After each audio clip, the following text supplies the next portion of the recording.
As we continue to look at the labor market in this module, let's consider types of unemployment and maybe even a couple of other relationships or definitions that will help us understand unemployment a little bit better as part of the labor market. So first we need to think about the types of unemployment, and let's look first at frictional and structural unemployment. Frictional unemployment is unemployment that occurs through the normal processing of the labor market. So if one has a job and they're transitioning to another job, say they've relocated to another part of the country, there's certainly going to be some time in between those two jobs. This is part of the normal functioning of a labor market, and we think of this as frictional unemployment. So that's going to be from migration or from normal turnover or some life cycle issues. As one becomes older and more prepared, then maybe they seek a more responsible position with another firm. Perhaps education is included in this. But these types of unemployments that are going to occur just because of the normal processing of transactions through this market. That's going to be separate from structural unemployment, which will be due to the structure of the economy. So what level of government interference exists in this economy? Is there unemployment insurance in the economy, which might make it easier for someone to be unemployed? How much fiscal expenditure is allowed by the federal government or the state governments, which will be something that's decided by the legislatures, agreed to by the senior executive, and then executed by the treasury of that body? How freely competitive are the labor markets? If they are heavily union dominated, then maybe not as freely competitive. If they're heavily dominated by other exogenous interferences that might limit wages or that might put a lower limit on wages, such as a minimum wage, these will create some frictional or some friction in the market, but it's not how we think of frictional versus structural. These exogenous influences might create some friction in that market, but we would think of these as being structural to the market. Some decided upon structures in this market that are decided upon exogenously. Trade openness has a tremendous amount to do with this. If we have expanded our trade openness such that we can purchase more and more goods from other countries, then maybe some of our low or lower skilled labor that used to be in manufacturing now isn't as able to be in manufacturing. So frictional is going to be the typical back and forth day-to-day functioning of transactions, processing of transactions in any labor market, certainly even a freely competitive labor market. Structural will have to do with the structure of the economy as it is essentially decided on exogenously by governments, contracts, unions, etc. Let's think then about a cyclical unemployment. There happen to be 4 of these different types of unemployment: frictional, structural, now cyclical, and then we'll look finally at seasonal in a few minutes. So cyclical unemployment will be unemployment that is coming at us or changing because of changes in the business cycle. So we know that long term, our economies tend to have some upward trend. GDP tends to rise over time. We know that when GDP is falling, that we're going into a recession perhaps, that we reach some trough, some bottom point at which some economic recovery begins. We then reach some peak at which things maybe have gotten a little bit ahead of themselves perhaps, and now we start to go back into a downward cycle again. Well, these downward legs are legs in which unemployment rises. We see that businesses contract as both business and consumer demand weakens. We see that unemployment rises. And when unemployment rises, we largely see that prices, if nothing other than wages, but prices probably fall or at least are suffering some downward pressure. In the upward side of this market, the expansion side of the market or recovery, we see that businesses are expanding as both business and consumer demand begins to rise.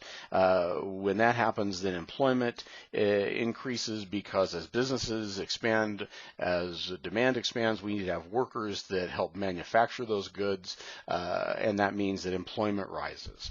And when employment rises, we largely see that prices in the economy, if nothing other than wage, prices begin to rise as well.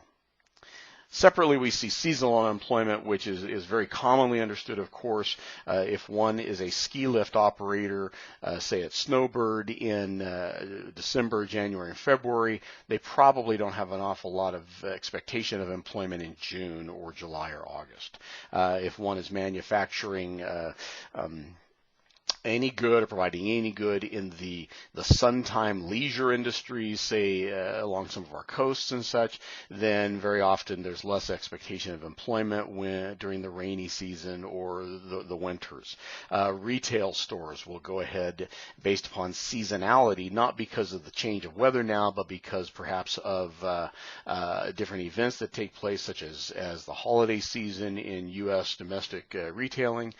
We see that firms will begin to hire retail workers in anticipation of those seasons, keep them through the seasons, and then they will begin to let them go. So this would be seasonal unemployment.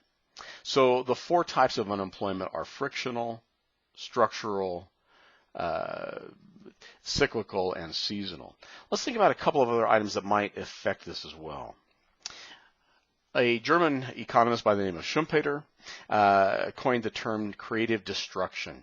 And creative destruction yields some level of unemployment as new technologies then replace old technologies. Think of the carburetor, if you will. Many of you probably don't even know what a carburetor is. It was that part of an automobile's engine that mixed gasoline with air so that the gasoline could be efficiently combusted when it reached the chamber where the piston is housed. Well, if you think about it, many people don't even know what a carburetor is, and B, that's because most vehicles don't have carburetors anymore. I believe all mass-produced vehicles at this point have fuel injectors that do that much more efficiently. Well, if you were a very skilled carburetor technician in the 60s and 70s, but you didn't change your level of understanding of how these pieces of equipment worked or the manufacturing process of them, then when fuel injectors began to replace them, then you were out of a job. I mean, the quintessential here is the buggy whip. If you were a buggy whip manufacturer and you made the world's best buggy whips in the 1800s, by the time the 1930s and 40s rolled around, you probably didn't have a job. And by the time the 1950s rolled around, you probably didn't even have a company left, because few of us outside of select communities in this country weren't using horses or buggies for our primary transportation. We were now using automobiles and mass transportation.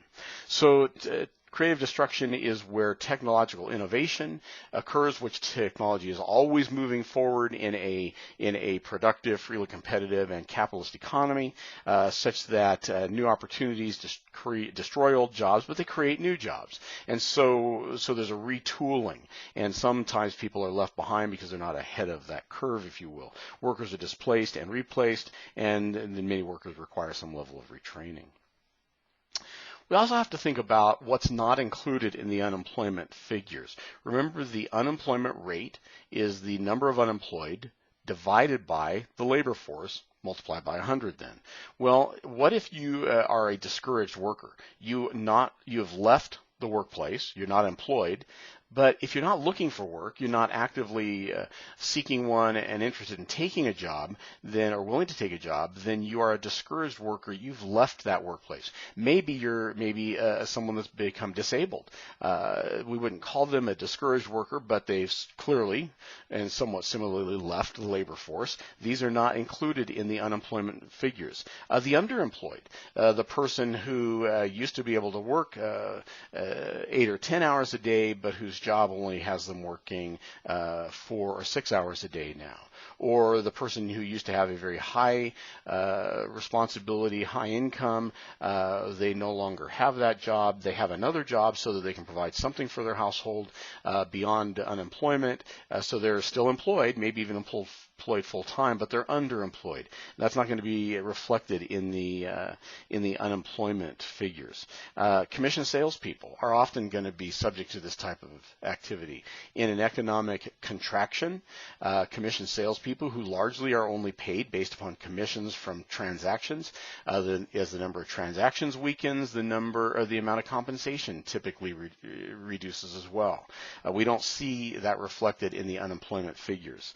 Informal workers, self-employed people who are completely dependent upon being able to sell their labor in the market, very often we'll see declines in how many transactions they are presented, such that they are still part of the uninformal market, or rather still part of the informal market, or maybe they're still part of the self-employed market, but they're earning significantly less. Those would not be captured within this within these unemployment figures.